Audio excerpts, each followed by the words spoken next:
ham and cheese toasty and a pumpkin latte. Just gonna close that door so no one sneaks in whilst we're talking.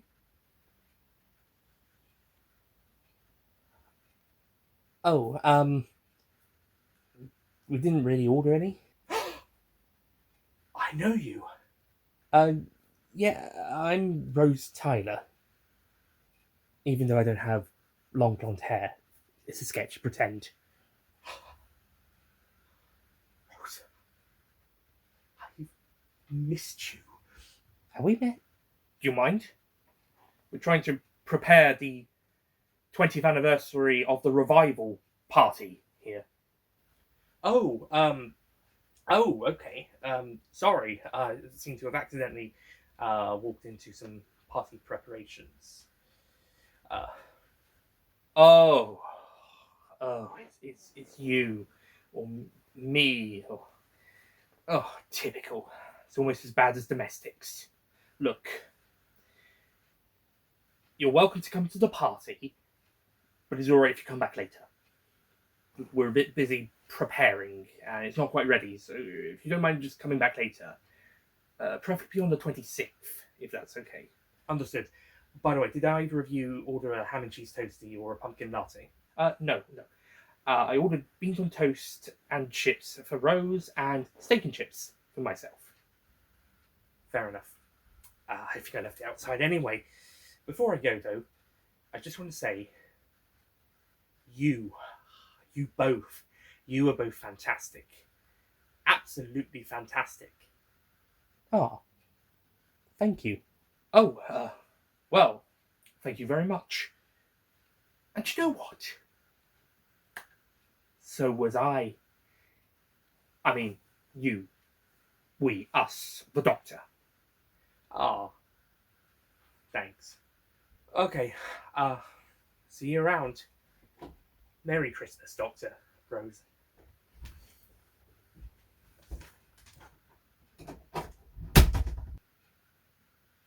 But it's March. Wibbly wobbly, timey wimey stuff. I know I didn't say that in any of my episodes, but this is a Stephen Moffat written episode. I can quote one of his lines, even if it's for other doctors. Yeah, fair enough. Let's get this party started. Also, apologies to all Northerners, especially Christopher Eccleston. I can't do a Northern accent very well. Or even at all. This is just for fun little sketch, but yeah, sorry for the accent not being very good. On with the review.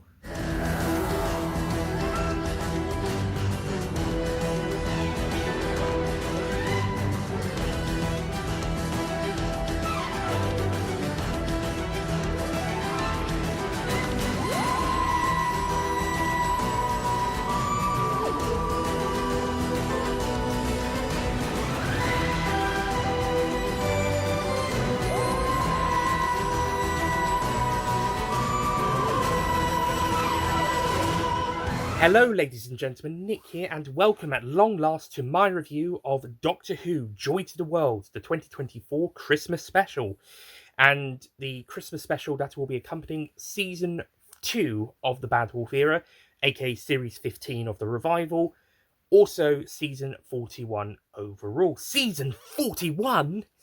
Yeah. Okay, I'm not going to be like that like I did last season, because that was Season 40, and that was to get really excited about. Especially since it was technically the 60th anniversary series, like how season 20 was technically the 20th anniversary season, even though season 21 aired closer to it, and same could be said for season 11 being closer to the 10th anniversary than season 10.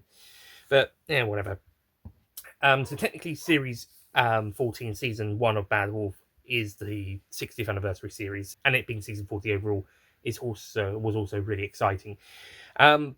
But yeah, we're now on to season 41 overall, aka series 15 Revival, but known as season 2 since the Bad Wolf Disney takeover. It's also the second Christmas special of this current era, both in the Bad Wolf era of the show, the RTD era, second era of showrunners, and the 15th Doctor Ncuti Gatwa era of Doctors. It's also the 50th episode, apparently, to be written by former showrunner Stephen Moffat, not counting Curse of the Fatal Death or Minisodes, in terms of his main episodes since and The Empty Child to this one. It's his 50th, and apparently it's going to be his last, but he's said that so many times before in the past. So, yeah, like Time of the Doctor, Hellbent, Doctor Falls, and Twice Upon a Time were all supposedly the final Moffat episodes, and of course he for those other options he carried on, but Twice Upon a Time he would then come back to do the lockdown stuff, and then this episode and Boom from last series. But this is apparently his final episode of the show, and he came back to do 2 more as a guest writer. But and he also did the Doctor novelization, so he could do some other novelizations. So whether or not he will stay away again, or he will come back and do some more episodes or supplementary material, novelizations, etc., we shall see. I suppose the novelizations don't really count in that sense. Okay, 50th and supposedly final Stephen Moffat script. We'll see about that. Right, so Joy to the World. The plot of this story is that the Doctor arrives at the Time Hotel in the future, where some people have managed to get just technology for people to travel in time, but to go to hotels and just kind of stay there and go and visit historical events and or locations across Earth history. And it's actually, again, like with Twice Upon a Time, it's not an evil plan. It's just it's not even people wanting a get rich quick scheme. It's legitimately good as far as the Doctor's concerned. It's a legitimate good thing that people can just go across time and spend some holiday back in the past, and that's a past location or future even, so long as there's no changes to time, etc., etc. Just your observers not going back to change things, which includes the Doctor in some rules. As we'll see later in the episode, he's kind of restricted what he can and cannot do regarding time. So Time Hotel, which is an amazing concept that people can just go across time and space, and they could stay in these rooms from the Time Hotel. They could pop from one hotel room to another across different time zones. I've got people from different places and times. It's so great. This concept isn't really the main focus of the episode, but it is the backdrop, the setting, and it does serve as the springboard to the plot of the story, which is that Villengard, which I'm presuming was supposed to be a surprise twist reveal in the third act or end of the second act, leading into the third act, but then they used the clip of the reveal for the Children Need clip that aired in Children Need 2024. So the surprise of it being Villengard probably wasn't as built. It was built up in the episode, but it probably didn't have the same effect as it would have had if they chose another clip for the Children Need scene. But yeah, regardless of that, Villengard has sent this.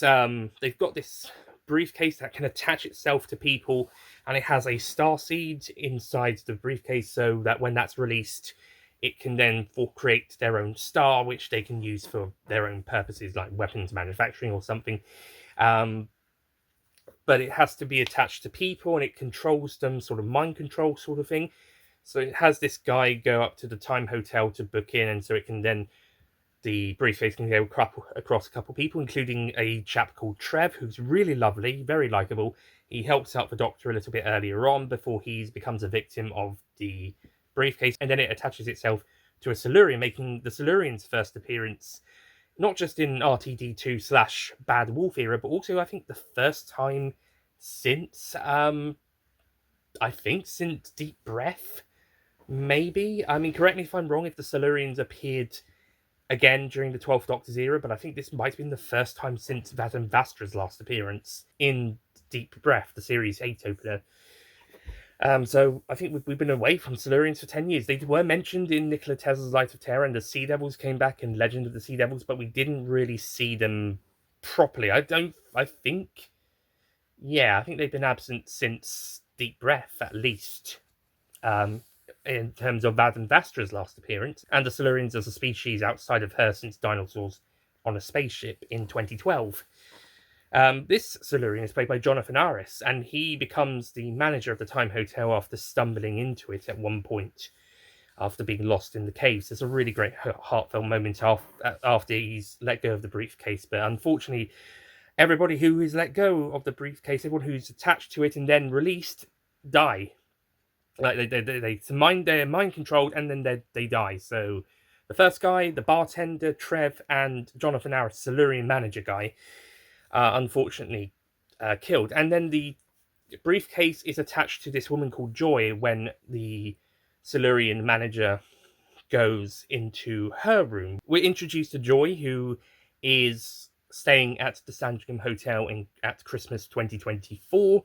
And when the Silurian goes into her room and the Doctor follows, and after a bit of back and forth talking, the briefcase attaches it to her after she attempts to take it to find out what's inside.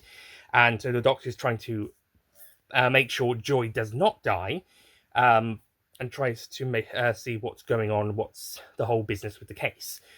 And then the rest of the plot of the episode is that the Doctor and Joy try to the Doctor's trying to stop the influence on Joy whilst also keeping her alive, and they try to work out the mystery of the case and also try to prevent the not so much the star being born, but not to destroy the Earth when it is born. We'll get more into that in a bit. There's also a 10-minute diversion of the episode, because when the briefcase is opened, it has a 15-second timer before the occupant is killed, and then when the Doctor and Joy close it, it then has a 15-second to enter a PIN number, otherwise the occupant will be killed. So the Doctor has to tell himself the code and in order to turn it off. And then but in order to do that, he has to stay in a hotel for the year and then get to another hotel for the 2025 doorway, the Christmas 25 doorway, and then come and tell his past self the code. And then so the future Doctor takes Joy and they carry on trying to solve the mystery from there. And we do see the Doctor's year at the Sandringham Hotel and then going to the Exeter Hotel in New York to then get back to that point to tell himself the code and carry on the story. More on that in a bit. So I've spent a good chunk of the review already describing the story, and I like this story. I think it's a really good story. Great premise with the Time Hotel, but it's not like the focus, it's the springboard of what else you could do. With Vellengard's plan to use it as a way to take the briefcase to an early point in Earth's history, give it a couple of thousand million years or so, and then let it cook, and then they can use the starseed to then make their weapon. But unfortunately, that does mean Earth is in danger. So that means the Doctor has to try and make sure that doesn't happen. But at the same time, he's also trying to save Joy from being disintegrated like the others. When she's attached to it, and he has to eventually snap her out of it and get the briefcase to release her without killing her. And yeah, I think this is a really great story. I think it's really well written and really well paced and really well performed, acted. Looks amazing. This looks so good, especially the Time Hotel. That set looks absolutely amazing. But we also have a really great other hotel room, Joy's room, which is nicely built and is a good setting for quite a bit of the earlier half of the episode. Speaking of which, one of the best parts of this episode is, which is a strange thing to say considering what it is, it's a diversion from the main story where we follow the Doctor basically living out a year on Earth over a 10-minute period or so of the episode. And he spends it with Anita, the hotel manager slash receptionist slash employee of the Sandringham Hotel, and they become strong friends over the year. But it's really interesting and surprisingly good that we have this 10-minute mini story included as part of this other story, and things are like, you are wondering, well, what's going on with Joy and the main plot of the story? But we've got this 10-minute diversion where we see the Doctor having to be stuck in Sandringham Hotel for a year before he's able to get back to the other location. And like the Power of the Doctor, we see him struggling with being on Earth for a long period of time, and also not really he wants to call Ruby, but he isn't able to bring himself to call Ruby, or anybody else for that matter, besides who's around in the hotel or the local area. But it is a really good character piece in this portion of the story of the Doctor. It is basically the power of 3, but condensed to 10 minutes. But it works really well. I like this montage well, not so much a montage, but small scenes of the Doctor just hanging out at the Sandringham Hotel and doing his own Doctorisms, or specifically the Stephen Moffat Doctorisms, 15th Doctor style. And yeah, it works really well. By the way, Stephen Moffat really gets the 15th Doctor, even though he's incorporating elements from his own Doctors into it.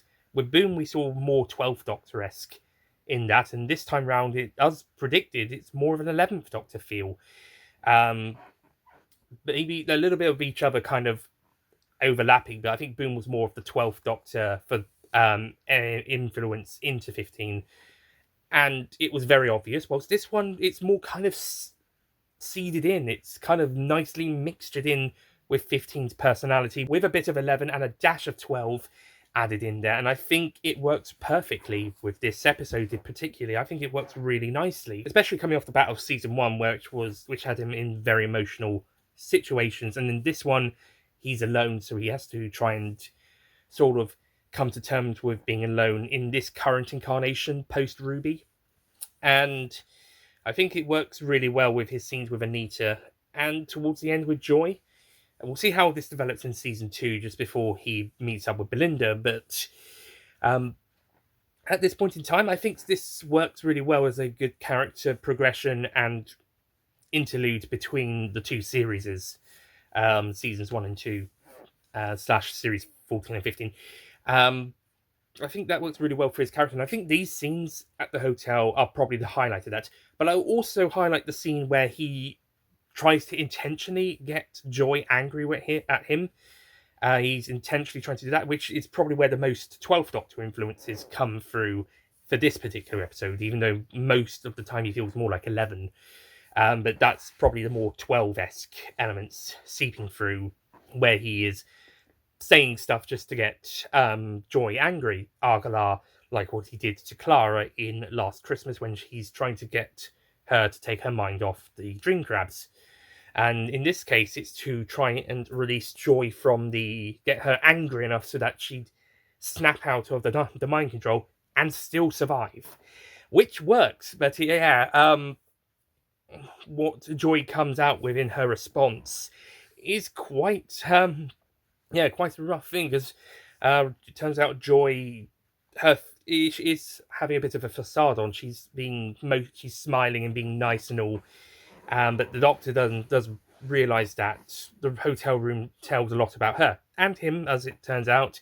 But he works out that she's basically putting on a facade, pretending to be smiley or happy. Basically, her name, Joy, etc. But it turns out underneath, deep down, is a bubbling rage of hatred and not so much self-loathing, but self-disappointment and an anger at herself for not being with her mother on her final days before passing away on Christmas Day in 2020, whilst she had to follow the rules of lockdown. Oh yeah, this episode is the first to directly reference the COVID-19 pandemic, even though Series 13 and the 60th specials were filmed during the pandemic or under pandemic restrictions as things were easing off later down. But this is the first episode to actually mention it, to make it in the TV series. They might have done something Big Finish, but in terms of the TV series, this is the first one to directly mention this event in what is now history. And yeah, it directly mentions it.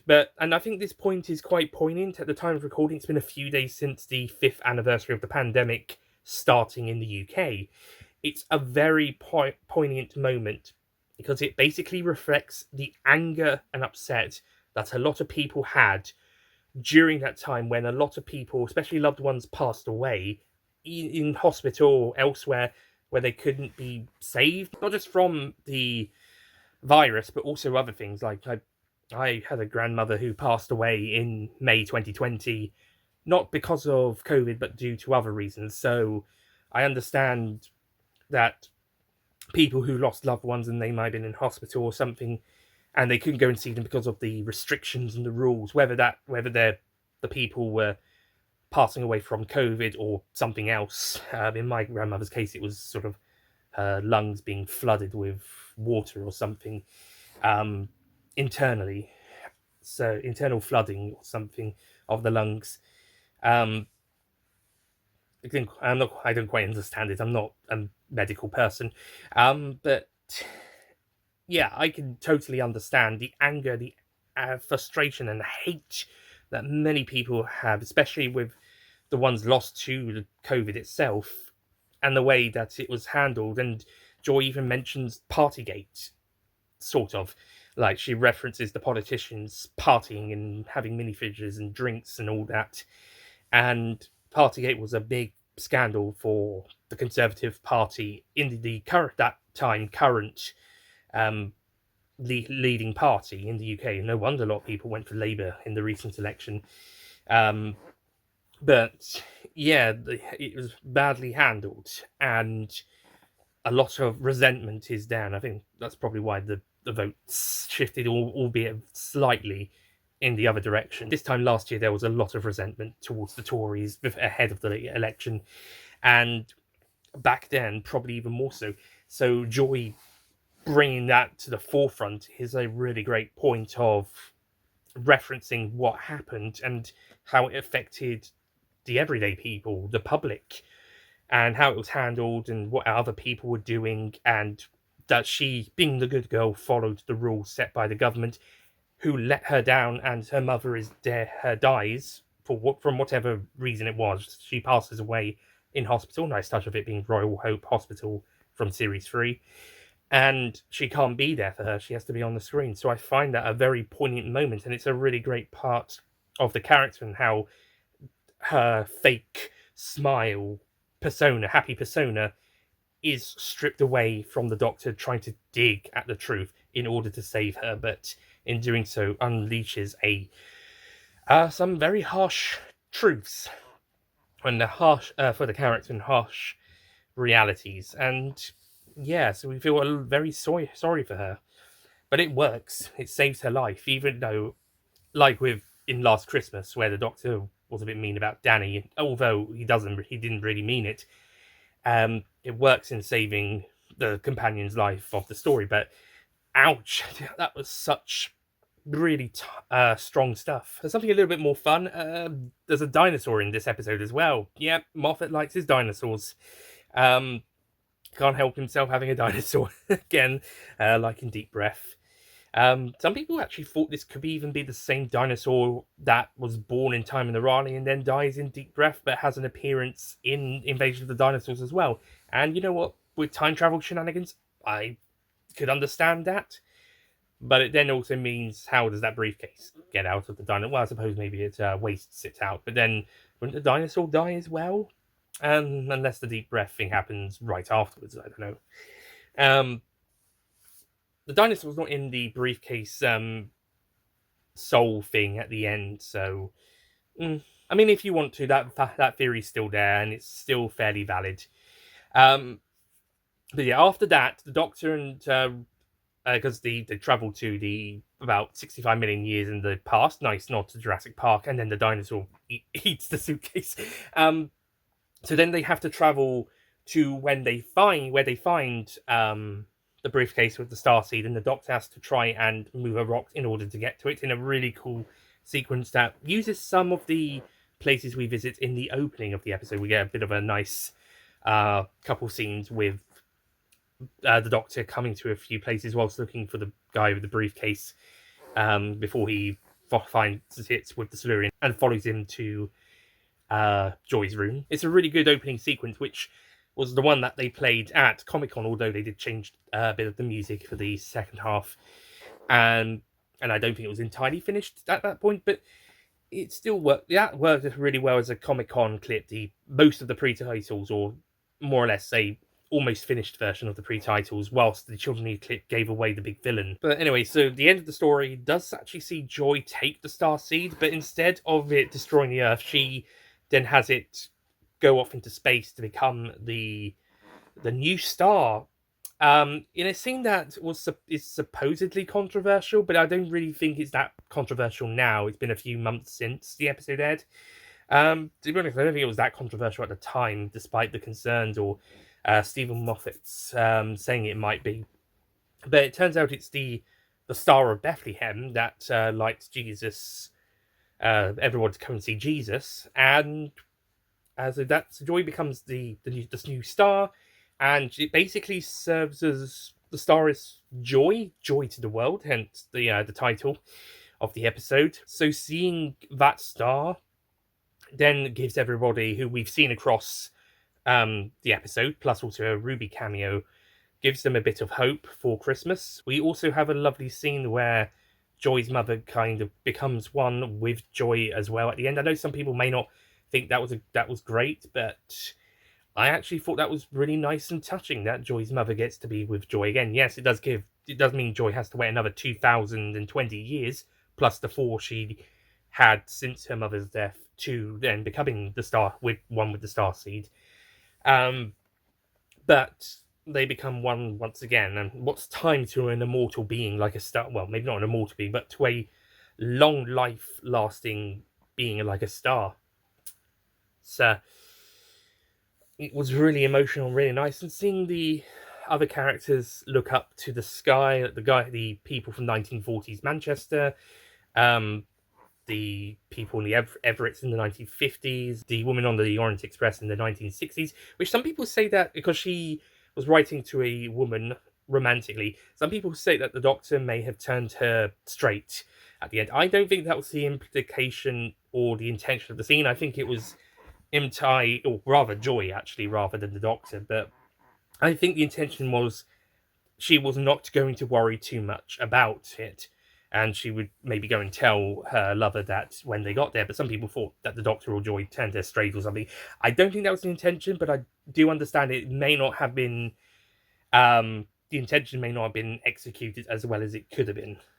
Maybe she'd be sort of thinking about, I won't worry. I'll tell her when I get there, or something to establish that she's not going to worry about it, rather than, oh, I'm into guys now. Yeah, like I said, I can understand where people are coming from with that, but I disagree. But I do think it could have been handled a bit better. And then, of course, we got the Ruby cameo, which I also think could have been handled a little bit better, because we got because we see Ruby, and then she gets a call from her birth mother, presumably. It's not really said whether it's the birth mother found at the end of the last series or Carla Sunday, her adoptive mother. Maybe if she asked how's Spain, then that would tie into the fact that her birth mother was going to go on holiday to Spain in a few weeks after. And it would also say that the finale took place near to Christmas. So that could have been a nice addition. Also, I don't know why, but Billy Gibson as Ruby Sunday is placed in front of everybody else in the cast list of the episode. I don't quite get that. Why didn't they swap those around and have her last on in her own separate one after everybody else? I don't understand why they put her in front of the Doctor and Joy. Everybody else, yeah, but I think she should have been put afterwards. Or just put her in the normal credits at the very end, just normally. I don't know why they did that. So either put her at the bottom of the credits, of the cast credits, at the very bottom, as per normal, or swap what it is in the episode, swap it round with the main cast, and do the main cast first, and then Billy Gibson as Ruby Sunday separately after, not before. So I don't quite know why they did that. Anyway, so it is a really great and emotional, poignant moment with Joy basically giving hope and joy to everybody, and then her mother joining her after her passing, and the reveal of it being Bethlehem from when they're starting from, which then establishes that it is the Star of Bethlehem, or supposedly, anyway.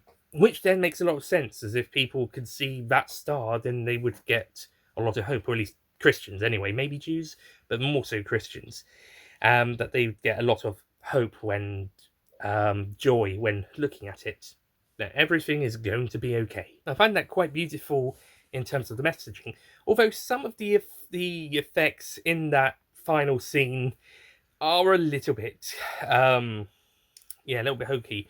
Yeah, it says a lot when effects from 2005 in Rose, which I also rewatched after this episode for the upcoming Universal's multi-member review. It says a lot when effects from 2005 are, or even 2004 in terms of production, are holding up to ones from 2024 or 23 in terms of production. But nevertheless, it's still a really good scene. And you know what? The effects are mostly really good in this episode. I think there's only a few bits, like towards the end, where it isn't quite as great.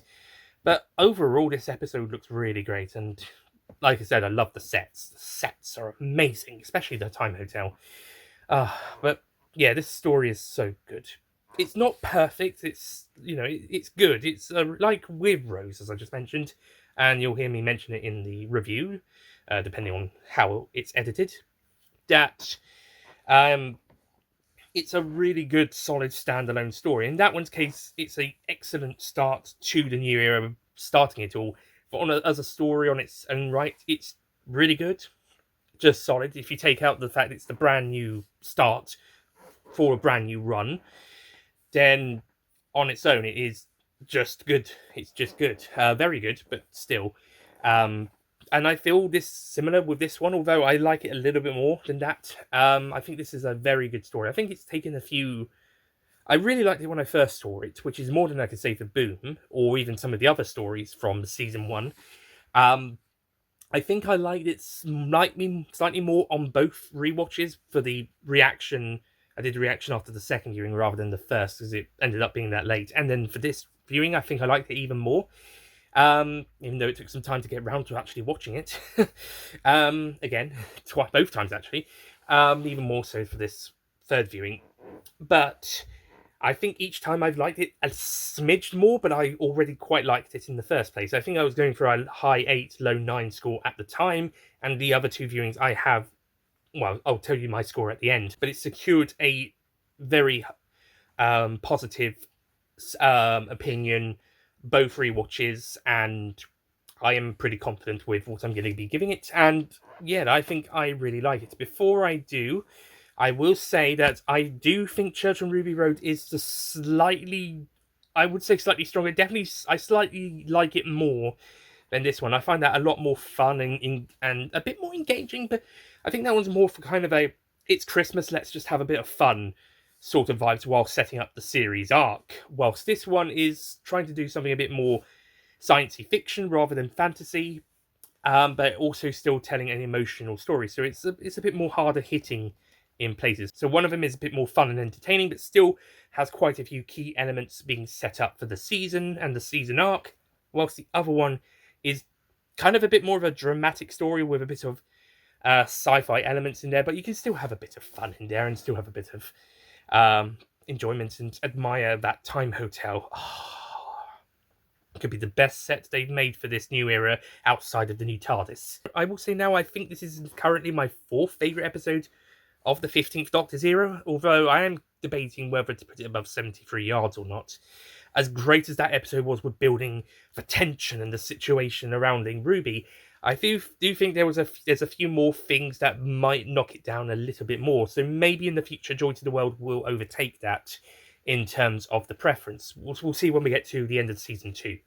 However, Rogue and Church on Ruby Road remain my top 2 of the 15th Doctor's era as of his first 10 and a third episodes. Not counting the giggle, the top 5 then consists of Rogue at the top, Church on Ruby Road, 73 yards for now.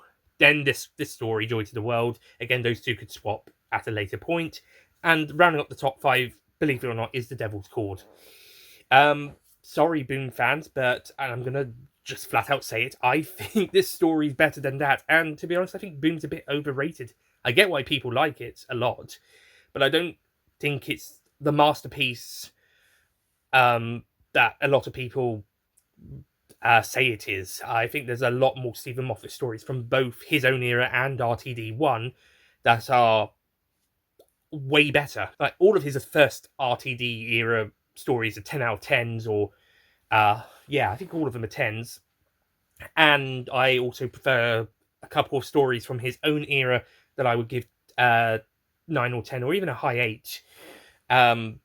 So I would put those over Boom. And Joy to the World will be joining that group.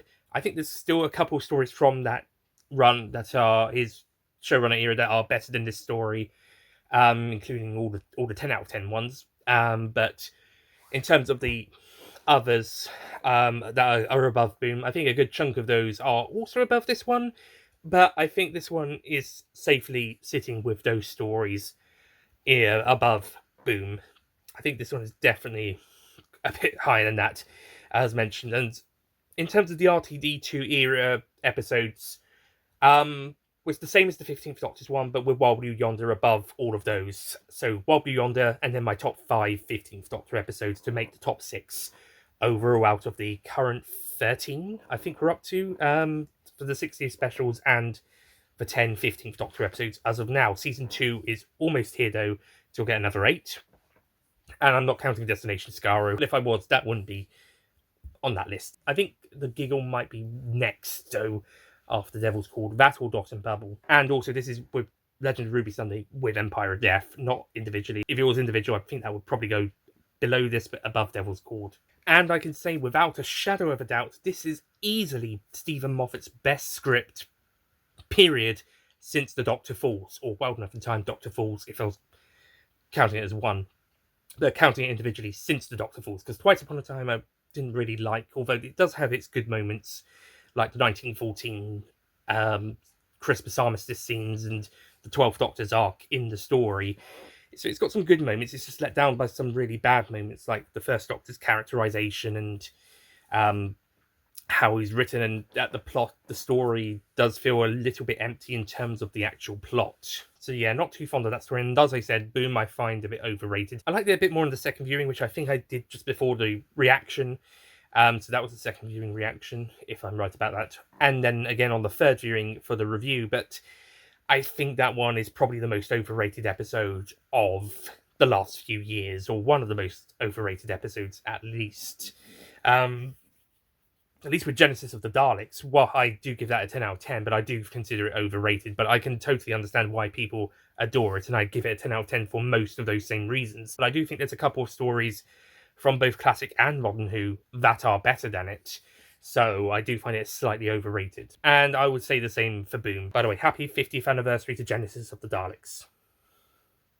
But still, Joy to the World, what an absolute brilliant story. Time to wrap up this review. Sorry it's gone on a bit too long, but I had quite a bit to say at the start and non-reviewy stuff at the end. But I can confirm that I will be giving Joy to the World I'll give it a 9 out of 10.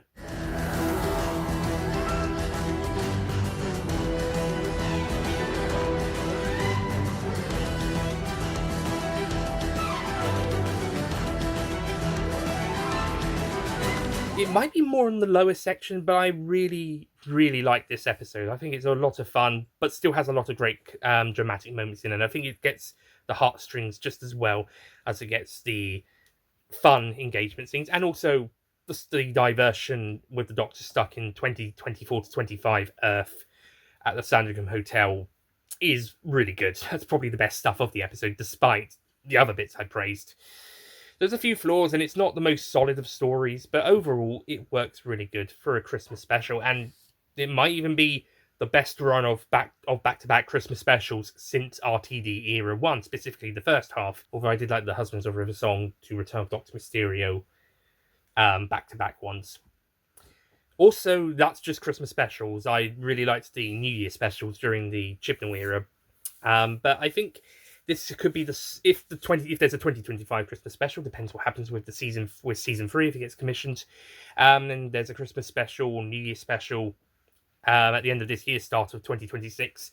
Then we could have back to back, and it's as good as either this or the last one, or even almost as good. Then we could have back to back really good Christmas/festive specials for 3 years in a row, or 3 festive periods in a row. We'll see how it goes.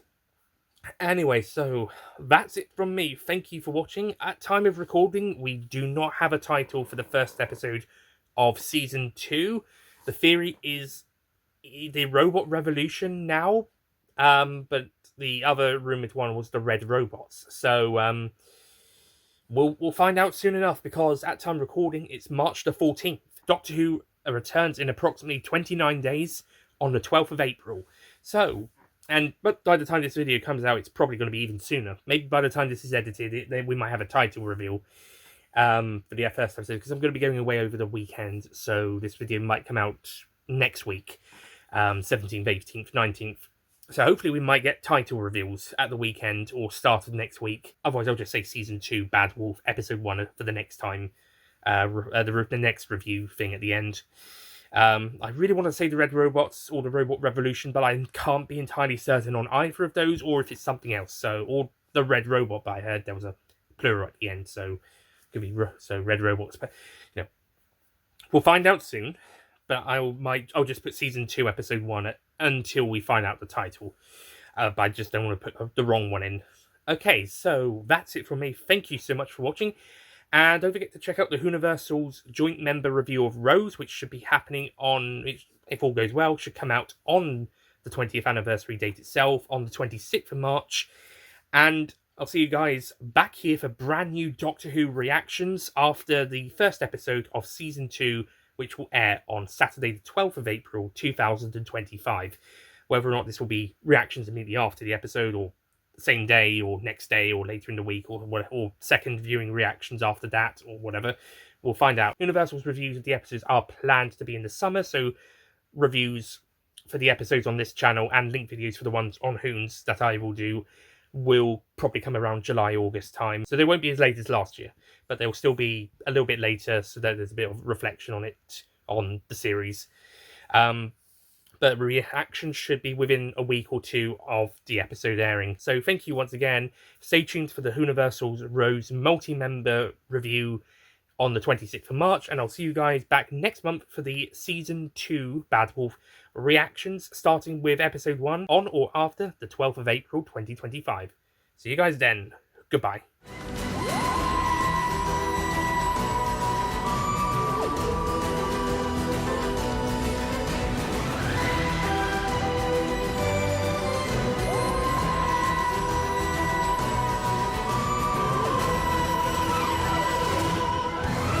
Don't forget to click below to subscribe to the Nicholas Payne YouTube channel.